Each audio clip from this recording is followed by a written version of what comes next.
Estas crianças frequentam a educação infantil. No Brasil, a educação infantil comporta as creches para crianças de 0 a 3 anos e as pré-escolas para crianças de 4 a 6 anos. Desde 1996, com a Lei de Diretrizes e Bases da Educação Nacional, ficou estabelecido pela primeira vez na história do nosso país que a educação infantil é a primeira etapa da educação básica. Embora não obrigatória, o número de crianças matriculadas aumenta a cada ano.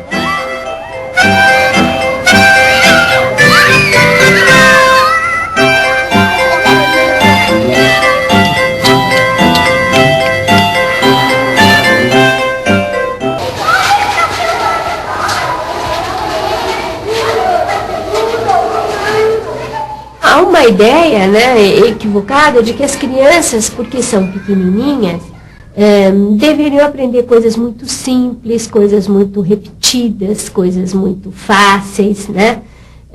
Então a ideia de que você, ao ler um livro para criança, você lê um livro bem simplificado, um livro que tem meia dúzia de palavras em cada página, ou a ideia de que você canta algo que é muito repetido várias vezes. E, na verdade, a criança pequena, ela se interessa muito por tudo. Ela, quando vem ao mundo, ela não encontra um mundo simplificado. Ela não encontra um mundo em que as coisas vão se apresentando a ela de forma muito parcelada. É tudo ao mesmo tempo agora. Tanto as questões ligadas à cognição, quanto as questões afetivas, emocionais.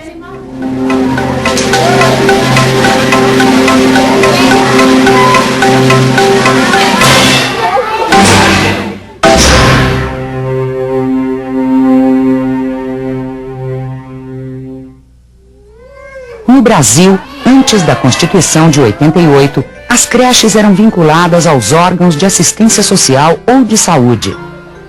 As pré-escolas poderiam estar ou não vinculadas à educação.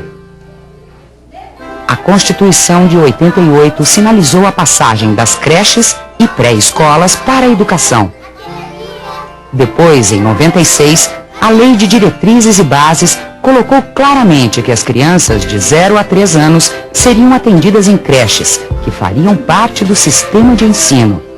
E as crianças de 4 a 6 anos seriam atendidas em pré-escolas, que também fariam parte do sistema de ensino.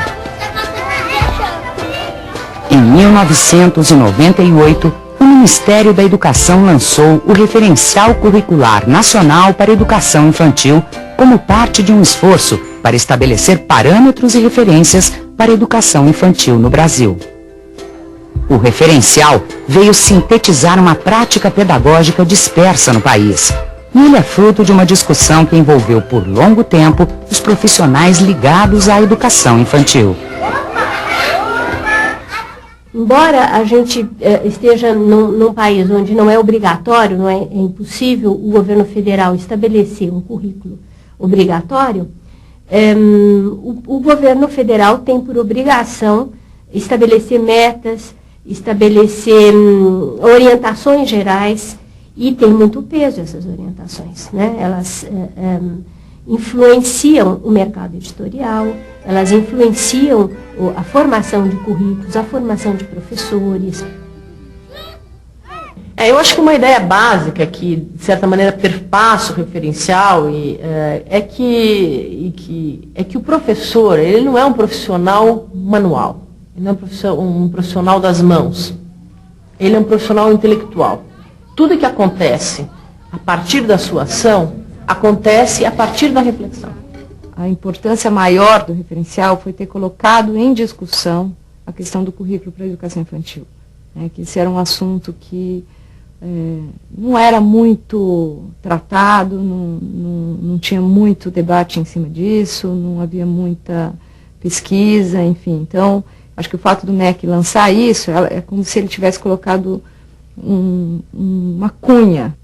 Quando a gente começou a trabalhar o referencial, ele veio assim, como se fosse uma luva, né, para aquilo que a gente acreditava. Porque até então a gente acreditava, mas não tinha tanta fundamentação teórica anterior. E eu acho que é um material muito importante na formação dos professores de educação infantil, porque está lá previsto a ação do professor, a concepção de aprendizagem e aquilo que é importante de ser trabalhado em cada área do conhecimento e, pensando um pouco do ponto de vista do desenvolvimento infantil, estão consideradas todas as formas de representação que na educação infantil precisam ser trabalhadas.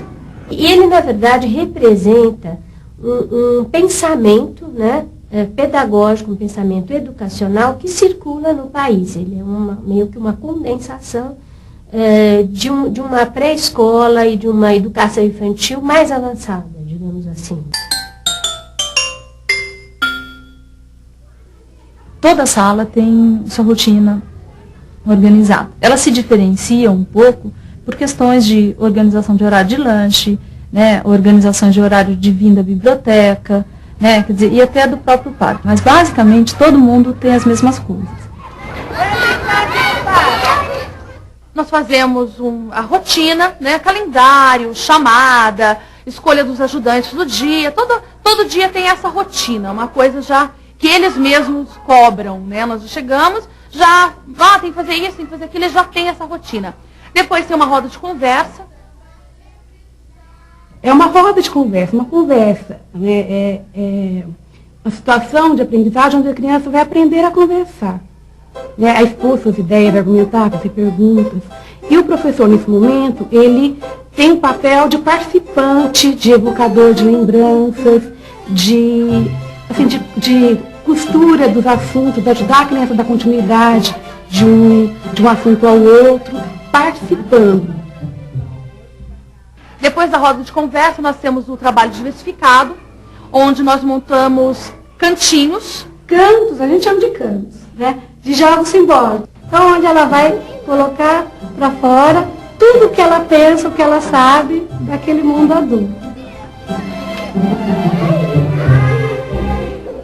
Então, nós sempre colocamos um cantinho de artes. Cada dia é uma atividade diferente, com uma técnica diferente, com materiais diferentes.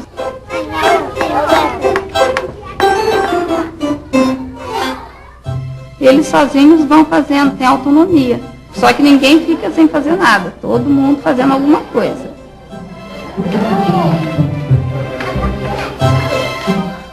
Temos também o cantinho dos jogos, que é onde nós colocamos jogos matemáticos.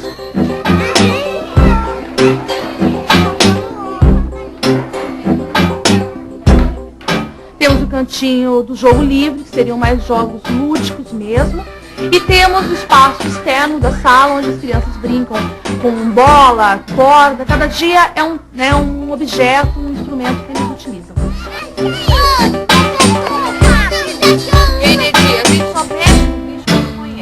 Ele nasce pequenininho, como a gente, vai crescendo. Conforme ele vai crescendo, a casquinha dele também vai crescendo. Aí eu trouxe revista. Após isso, as crianças têm o leite, eles tomam um copo de leite.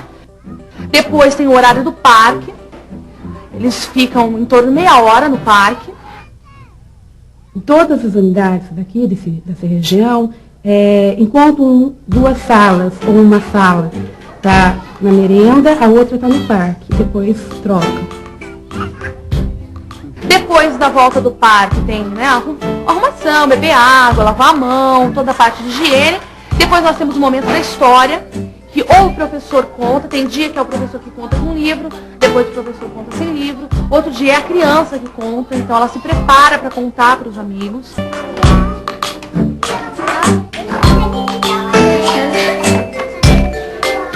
E depois disso tem o momento do vídeo, da sala de apoio que nós utilizamos. Mas também, cada dia é uma atividade. Tem o dia certo para o vídeo, tem o dia certo para o fantoche, para que a criança não vá todo dia assistir vídeo, né? E que aproveite o espaço de uma maneira melhor. Após nós voltamos da sala de apoio, eles se organizam, né, a parte de higiene novamente, para poder almoçar.